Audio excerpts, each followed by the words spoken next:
So hello guys, this is our first video na meron tayong voiceover na. So ngayon pag-aaralan natin kung paano natin ba makukuha tong Twitch Drops event. So ano nga ba yung mga nakukuha natin dito na mga rewards? Ayan, meron tayong mana regeneration potion, full drops chest, middle scroll package, Manis Valkyrie card which is very important, Galar's Med, stone selection chest, Manid Desir card, Midcraft Mat Selector, Boss Feather, and Lesser Horn. Ito pang summon naman ng companion. And to pang recharge naman, no? Possible sa raid ata. Nakalimutan ko kung saan. So, tuloy na natin yung tutorial natin. So, una, pupunta kayo dun sa Emir, no? Ayan, punta kayo dun sa account nyo. Login nyo yung account nyo dito. So, once login na, punta kayo dun sa my page. Click nyo lang yan. Tapos, click nyo yung my page. Ayan, magdidirect kayo dito. And then, once nandito na kayo sa my page is puntahan nyo yung account nyo. So, nandito kasi Twitch. Makikita nyo dyan usually blanco kasi hindi pa nga connected yung Twitch nyo. So, gawa muna kayo ng Twitch. So, sign up kayo. Mas maganda kung same email yung gagamitin nyo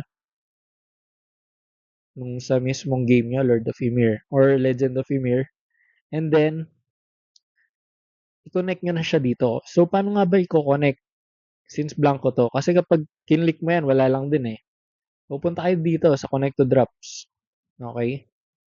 Tapos i-connect nyo na nun yung Twitch. Once connected na, balik kayo dun sa Twitch. No? Ayan.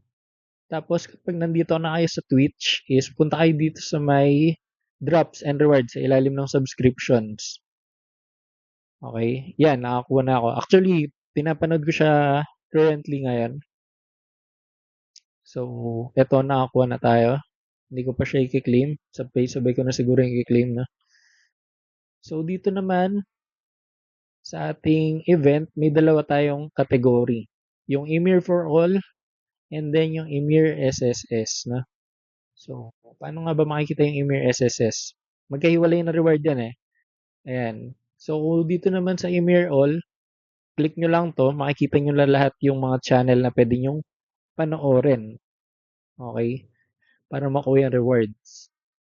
Next, dun sa Emir SSS naman, may mga specific na streamer na pwedeng panoorin.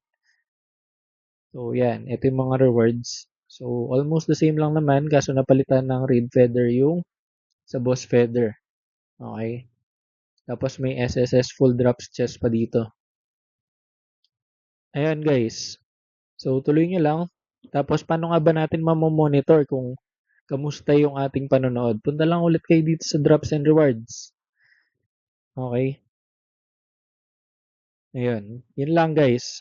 Kung nakatulong sa inyo yung video na to is please like and subscribe, no? Para mas marami tayong magigipang mga videos. Yun lang, salamat.